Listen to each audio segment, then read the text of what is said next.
स्वागत है झारखंडी हिंदी न्यूज पर। चलिए जानते हैं आज की छोटी बड़ी सभी महत्वपूर्ण खबरों को। झारखंड में दुर्गा पूजा को लेकर तैयारी तेज, कोविड नियमों का पालन करना होगा चुनौती। दुर्गा पूजा का पावन त्योहार 17 अक्टूबर से शुरू होने जा रहा है। इसी लेकर झारखंड में भी तैयारी तेज है, लेकिन कोरोना काल की वजह से सरकारी गाइडलाइन के तहत दुर्गा पूजा मनाने का निर्देश दिया गया है और निर्देशों का अनुपालन सही तरीके से हो, इसके लिए प्रशासन की तैयारी पूरी है, जिसके लेकर शांति समिति की बैठक हुई। दरअसल दुर्गा पूजा की भव्यता पर कोरोना का ग्रहण वैसे तो लग चुका है, लेकिन पूजा पूरे विधि विधान से निर्विघ्न संपन्न हो, इसे लेकर जिला प्रशासन अपनी ओर से कोई कसर नहीं छोड़ना चाहता। बैठक के दौरान विसर्जन में महज 3 लोगों से जुड़ी गाइडलाइन को लेकर भी ढील दी गई है। अब विसर्जन में 3 के बदले अधिकतम 7 लोग सम्मिलित हो सकते हैं। वहीं मां के मंडप की कुछ साज सज्जा की अनुमति दी गई है, लेकिन मंडप के बाहर किसी तरह के आकर्षण न करने की मनाही अब भी जारी है।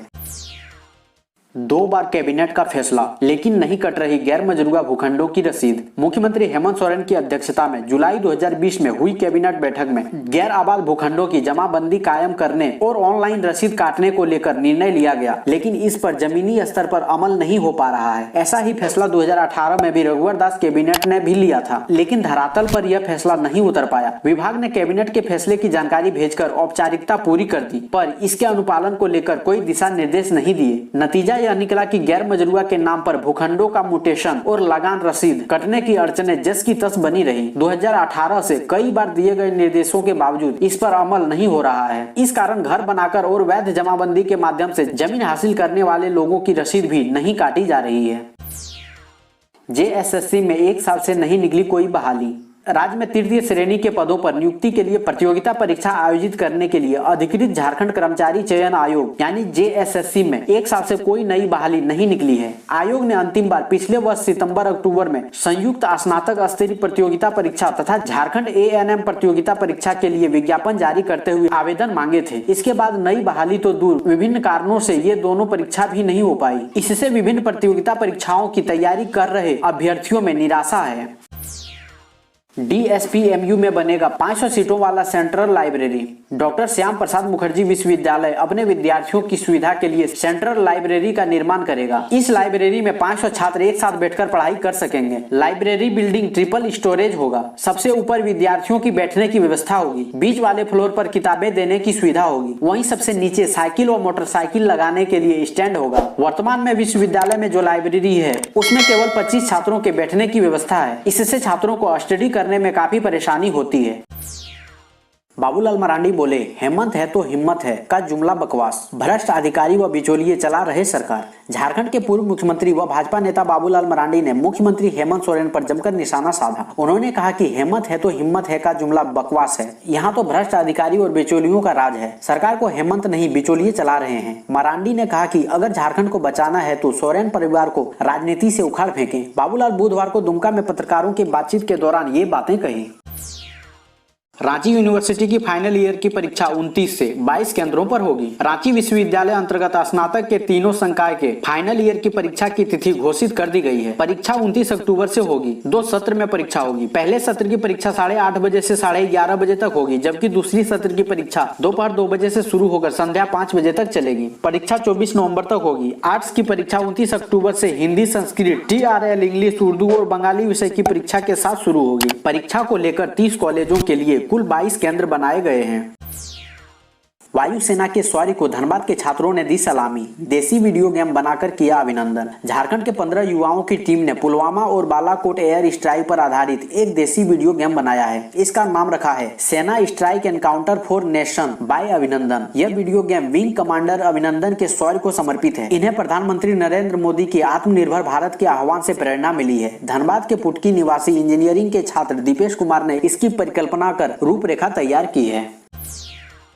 17 से चलेगी भुवनेश्वर आनंद विहार स्पेशल ट्रेन। झारखंड को मिली 8 नई ट्रेनें। रेलवे बोर्ड त्योहारों को लेकर धीरे धीरे ट्रेन चलाने की बाकायदा शुरू कर रहा है। दुर्गा पूजा को लेकर रेलवे बोर्ड ने रांची और हावड़ा के बीच 17 अक्टूबर से फेस्टिवल स्पेशल ट्रेन चलाने का ऐलान किया है। यह ट्रेन रोज चलेगी। ट्रेन रांची व हावड़ा के बीच कुल 45 फेरे लेगी। गौरतलब है कि रेलवे बोर्ड ने सोमवार को ही रांची हावड़ा शताब्दी स्पेशल ट्रेन चलाने का ऐलान किया था। इस फेस्टिवल स्पेशल के ऐलान के बाद अब हावड़ा के लिए रांची से 2 ट्रेन हो गई है। इसके अलावा भुवनेश्वर आनंद विहार भुवनेश्वर ट्रेन भी शुरू हो रही है। मुरी से होकर गुजरने वाली वाली यह ट्रेन सप्ताह में एक दिन चलेगी। भुवनेश्वर आनंद विहार भुवनेश्वर साप्ताहिक स्पेशल ट्रेन भुवनेश्वर से 17 अक्टूबर से शुरू हो रही है। आनंद विहार से यह ट्रेन 19 अक्टूबर को रवाना होगी।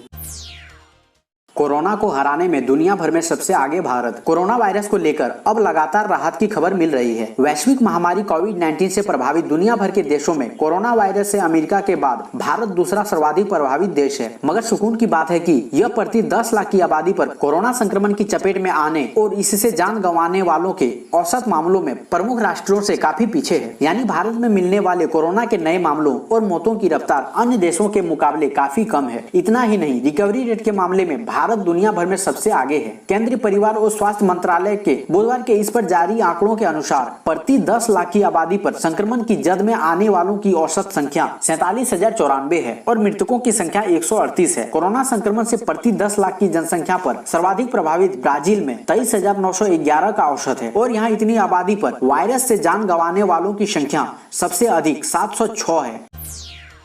किसानों को रेलवे ने दिया तोहफा, फल सब्जियों की ढुलाई भाड़े में 50% छूट लागू। रेलवे मंत्रालय ने कहा कि किसान रेल में फल सब्जियों की ढुलाई भाड़े में 50% छूट मिलेगी। मंत्रालय ने बताया कि केंद्र सरकार ने किसान रेल ट्रेन के माध्यम से अधिसूचित फल और सब्जियों के परिवहन भाड़े पर 50% सब्सिडी देने का आदेश जारी किया है। यह आदेश तत्काल प्रभाव से लागू हो गया है। यह छूट मंत्रालय की operation greens top to total योजना के तहत दी जाएगी। इस योजना में अधिसूचित सभी फल एवं सब्जियों पर लागू होगी। रेलवे ने सभी जोन के मुख्य वाणिज्यिक प्रबंधकों को लिखा है कि वे तत्काल प्रभाव से सभी अधिसूचित फलों एवं सब्जियों की ढुलाई पर किराए में 50% की छूट दें। पार्किंग में खड़े विमान में आपको खाने का मौका दे रही है एयरलाइंस कंपनी। ऐसे समय में जब कोविड-19 महामारी के चलते एयरलाइंस सेवाएं बुरी तरह से प्रभावित हुई है और इसके कर्मचारियों की नौकरी खतरे में है, एयरलाइंस ने घाटे की भरपाई के लिए एक नई तरकीब निकाली है। सिंगापुर एयरलाइंस पार्किंग में खड़ी फ्लाइट्स में आपको लंच और डिनर का मौका दे रही है। लोगों में इसको लेकर किस तरह का रिस्पॉन्स मिल रहा है, ये इस बात से समझा जा सकता है कि पहले की 2 सीटिंग की सारी टिकटें आधे घंटे के अंदर बिक गई। इसके बाद लंच और डिनर की सीटिंग के लिए सिंगापुर एयरलाइंस ने 2 और तारीख रखी है। सिंगापुर एयरलाइंस उन विमान कंपनियों में से एक है जिसने अपने घाटे की भरपाई के लिए नए बिजनेस मॉडल की ओर देख रहा है। यूपी में 15 दिनों के लिए रोका गया कोरोना की कोवैक्सीन के 3rd फेज का ट्रायल। उत्तर प्रदेश की राजधानी लखनऊ स्थित संजय गांधी स्नातकोत्तर आयुर्विज्ञान संस्थान में अक्टूबर के मध्य से शुरू होने वाले कोवैक्सीन का तीसरा ट्रायल लगभग 15 दिनों के लिए टाल दिया गया है। इससे पहले कोरोना वायरस के टीके का परीक्षण 15 अक्टूबर से SGPGI और BRD मेडिकल कॉलेज गोरखपुर समेत देश के कुछ अन्य स्थानों पर शुरू होने वाला था। SGPGI के निदेशक प्रोफेसर राधा कृष्ण धीमान ने बुधवार को बताया कि कोवैक्सीन के चरण 2 के ट्रायल के परिणामों का मूल्यांकन अभी भी भारत में ड्रग कंट्रोलर जनरल द्वारा किया जा रहा है। इसलिए अब अगले चरण के ट्रायल अक्टूबर के अंतिम सप्ताह में शुरू होने की उम्मीद है। जानिए स्कूल, सिनेमा हॉल और स्विमिंग पूल के अलावा कल से क्या क्या खुल रहा है। कोरोना के बढ़ते संक्रमण पर लगाम लगाने के लिए 22 मार्च को देश में देशव्यापी लॉकडाउन की घोषणा की गई थी। लॉकडाउन के कारण ठप हो चुकी अर्थव्यवस्था को फिर से रफ्तार देने के लिए अनलॉक के चरण लाए गए। देश इस महीने की पहली तारीख को 5वें चरण में प्रवेश कर गया। इसमें स्कूलों, सिनेमा हॉल, मल्टीप्लेक्स, मनोरंजन पार्क, स्विमिंग पूल को 15 अक्टूबर यानी आज से फिर से खोलने की अनुमति दी गई। हालांकि इस दौरान SOP का पालन करना अनिवार्य होगा। झारखंड के पलामू में 2 गुटखा गोदाम सील, मालिक फरार। झारखंड उच्च न्यायालय के सख्त निर्देश के मद्देनजर मंगलवार को मेदिनीनगर में स्थानीय प्रशासन ने कार्रवाई करते हुए शहर के 2 गुटखा व्यवसायियों के गोदामों पर छापा मारकर उन्हें सील कर दिया। मेदिनीनगर के अनुमंडल दंडाधिकारी अजय सिंह बड़ाइक ने गुटखा दुकानदारों और व्यवसायियों के खिलाफ उच्च न्यायालय के हाल के दिशा निर्देशों के मद्देनजर यह कार्रवाई की। हाल में गुटखे पर पाबंदी के सिलसिले में एक मामले की सुनवाई करते हुए उच्च न्यायालय ने राज्य सरकार को निर्देश दिया था कि उसने राज्य में सभी प्रकार के गुटखों पर पाबंदी लगाई है तो वास्तव में जमीन पर दिखनी चाहिए। 13 जिलों के शिक्षकों को सुप्रीम कोर्ट से मिली राहत, हाई कोर्ट के आदेश पर रोक। सुप्रीम कोर्ट ने 13 अधिसूचित जिलों के शिक्षकों को अंतरिम राहत प्रदान की है। अदालत ने उनकी नियुक्ति को रद्द करने वाले हाई कोर्ट के आदेश पर रोक लगाते हुए मामले की अगली सुनवाई के लिए 4 नवंबर की तिथि निर्धारित की है। सुप्रीम कोर्ट ने सरकार, JSSC सहित सभी प्रतिवादी को नोटिस जारी कर जवाब मांगा है। बता दें कि हाई कोर्ट की बृहद कोर्ट ने नियोजन नीति पर सुनवाई करते हुए 13 जिलों की नियुक्ति को रद्द कर दिया था। इसके खिलाफ शिक्षकों ने सुप्रीम कोर्ट में याचिका दाखिल की है।